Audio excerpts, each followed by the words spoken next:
अभी हमने सीखा कि इंटरनेशनल सिस्टम ऑफ न्यूमरेशन में किसी भी नंबर को वर्ड्स में कैसे लिखते हैं, या कोई भी नंबर अगर वर्ड्स में दिया है तो उसे न्यूमरल्स में कैसे लिखते हैं। अब हम देखेंगे कि ये जो लार्जर नंबर्स हम इतने टाइम से पढ़ रहे हैं अपने डिफरेंट पार्ट्स में, उनका एप्लीकेशन क्या है। आप सबने सुना होगा पॉपुलेशन के बारे में, मैंने भी बताया था।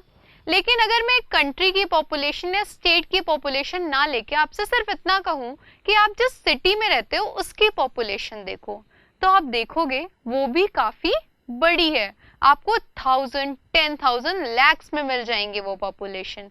तो इन्हें भी हम कैसे बताते हैं? लार्जर नंबर्स के थ्रू बताते हैं। अब मैं बात करूं सेल्स की। मान लो आप किसी बुक शॉप पे गए, आपने वहां शॉपकीपर से पूछा कि अंकल आपकी 1 ईयर में कितनी बुक्स बिक जाती हैं, तो वो आपको काफी लार्ज अमाउंट में बताएंगे क्योंकि बहुत सारी बुक्स बिकी होंगी 1 ईयर में। तो वहां भी हम किसका यूज करते हैं? लार्जर नंबर्स का। फाइनेंस की बात करते हैं। बैंक्स आपने सुना होगा, हम बैंक जाते हैं, पैसे डिपॉजिट करते हैं, मतलब जमा करते हैं। कुछ लोग पैसे निकालते भी हैं, हम भी निकालते हैं, विड्रॉ करते हैं। आपने सुना होगा लैक्स में, करोड्स में, है ना। तो वहां भी क्या होता है? लार्जर नंबर्स का यूज होता है।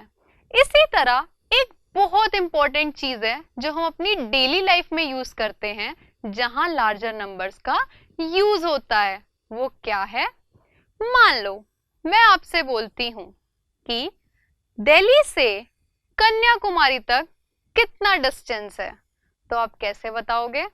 आप कुछ नंबर बताओगे, लेकिन अगर मैं सिर्फ इतना बोल दूं कि 1280 का डिफरेंस है, तो क्या क्लियर होगा कि 1280 क्या है?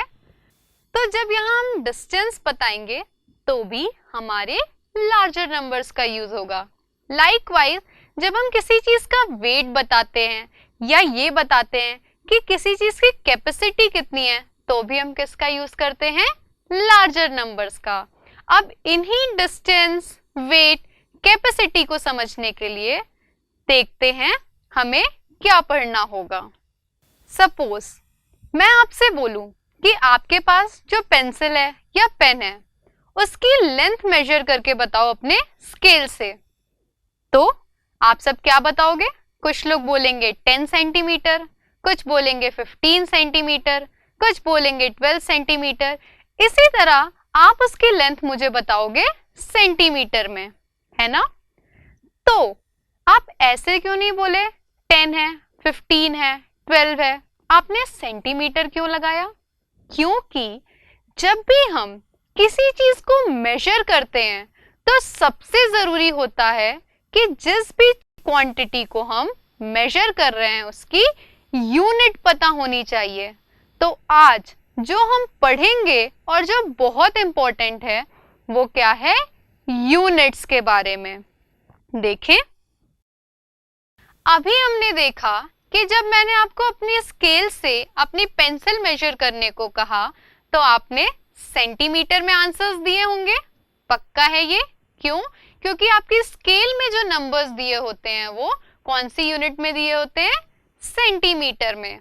बट अगर मैं आपसे बोलूं कि आप जिस रूम में बैठे हो उसकी लेंथ और ब्रेथ मेजर करो with the help of your ruler, difficult होगा ना? क्यों? ये डिफिकल्ट क्यों होगा जब हम रूम की लेंथ एंड ब्रेथ को स्केल से मेजर कर रहे हैं? क्योंकि अब जो हमारे पास आएगा, जो भी लेंथ आएगा या ब्रेथ आएगा, वो थोड़ी बड़े नंबर होंगे। बड़े नंबर्स जब आ जाते हैं या बड़ी लेंथ आ जाती है तो हम और बड़ी यूनिट का यूज करते हैं। तो इसके लिए हम किसका यूज करेंगे? मीटर का यूज करेंगे, जो कि सेंटीमीटर से बड़ी यूनिट है। अब ये जो यूनिट होती है इन्हें 3 पार्ट्स में डिवाइड किया जाता है, ध्यान से देखिएगा। पहला इन्हें डिवाइड किया जाता है डिस्टेंस के बेसिस पे। डिस्टेंस में आपका क्या आ जाता है? लेंथ, ब्रेथ, हाइट, ये सारा। देन हम इसे डिवाइड करते हैं वेट के बेसिस पे। वेट क्या आ जाता है? आप सब्जियां लेने जाते होंगे, आप कुछ सामान लेने जाते होंगे तो वो आपको देते हैं ना कितने केजी चाहिए, कितने ग्राम चाहिए, तो वो सारे आ जाते हैं वेट के अंदर।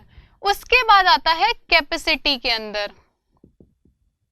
आपके पेरेंट्स जब दूध लेने जाते होंगे और आप उनके साथ जाते होंगे तो कभी ये तो नहीं कहते होंगे ना कि 1 किलोग्राम दूध दे दीजिए, वो क्या बोलते होंगे 1 लीटर दूध दे दीजिए या फिर 2 लीटर दूध दे दीजिए। आई बात समझ में? तो जब भी हमें ये देखना होता है कि किसी भी चीज में कोई भी लिक्विड कितना अमाउंट आ सकता है तो हम किसकी बात करते हैं, कैपेसिटी की। क्लियर है? अब देखते हैं कि डिस्टेंस, वेट और कैपेसिटी में यूनिट्स कौन कौन सी आती हैं। ठीक है, तो जो डिस्टेंस का स्टैंडर्ड यूनिट होता है, ध्यान रखना इस वर्ड को, स्टैंडर्ड यूनिट। सो जो डिस्टेंस का स्टैंडर्ड यूनिट होता है वो होता है मीटर। जो वेट का स्टैंडर्ड यूनिट होता है उसे क्या बोलते हैं, ग्राम। और जो कैपेसिटी का स्टैंडर्ड यूनिट होता है उसे क्या बोलते हैं, लीटर। आई बात समझ में? अब हमने अभी देखा कि जब हम ज्यादा बड़े डिस्टेंस की बात कर रहे थे तो बड़ी यूनिट को ले रहे थे, जब थोड़े छोटे डिस्टेंस की बात कर रहे थे तो छोटी यूनिट को ले रहे थे। तो वो क्या होते हैं, तो सबसे पहले हमारा आता है मिली, उसके बाद आता है सेंटी, उसके बाद आता है डेसी, देन आता है हमारा मीटर, ग्राम एंड लीटर, उसके बाद आता है हमारा डेका, देन आता है हमारा हेक्टा एंड लास्ट होता है हमारा किलो। ये सेम वेट में भी होता है, milli, centi, deci, deca, hecto and kilo.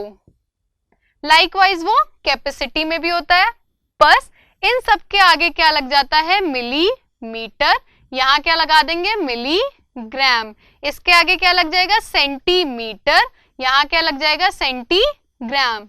Likewise deci metre, अगर हम लीटर में देखें तो क्या हो जाएगा, milli litre, centi litre, deci litre, यहां आए तो deca metre, hecto metre, kilo metre. आई बात समझ में? इन्हें स्टैंडर्ड यूनिट क्यों बोलते हैं, क्योंकि इनकी और जो यूनिट्स होती हैं उन सब के आगे यही यूनिट लगती है। क्लियर हुआ? अब देखो हम कैसे पता करेंगे इसमें कौन सी बड़ी यूनिट है और कौन सी छोटी यूनिट है। मैं डिस्टेंस का बताती हूं, बाकी वेट और कैपेसिटी के लिए सब कुछ सेम रहेगा। क्लियर है? तो मैं यहां लिख देती हूं मीटर, ग्राम भी ले सकते हैं इसकी जगह, किसके लिए, वेट के लिए, और लीटर ले सकते हैं किसके लिए, कैपेसिटी के लिए। अब ध्यान से इस बात को देखना, जब हम ऊपर से नीचे आते हैं तो जो हमारी यूनिट्स है ना वो बड़ी होती जाती हैं। ऊपर वाली यूनिट्स क्या होती हैं, स्मॉलर यूनिट्स, और जैसे जैसे हम नीचे आते हैं यूनिट्स बिगर होती जाती हैं। सो मिलीमीटर बोले या मिलीग्राम बोले या मिलीलीटर बोले, ये हमारी होती है स्मॉलेस्ट यूनिट, और किलोमीटर बोले, किलोग्राम बोले या किलो लीटर बोले, वो हमारी क्या हो जाती है, बिगेस्ट यूनिट। आया समझ में? सो आज हमने पढ़ा, यूनिट्स के बारे में पढ़ा कि अलग अलग क्वांटिटी के लिए कौन सी यूनिट्स का यूज करते हैं, और बाकी के टॉपिक्स हम नेक्स्ट पार्ट में पढ़ेंगे।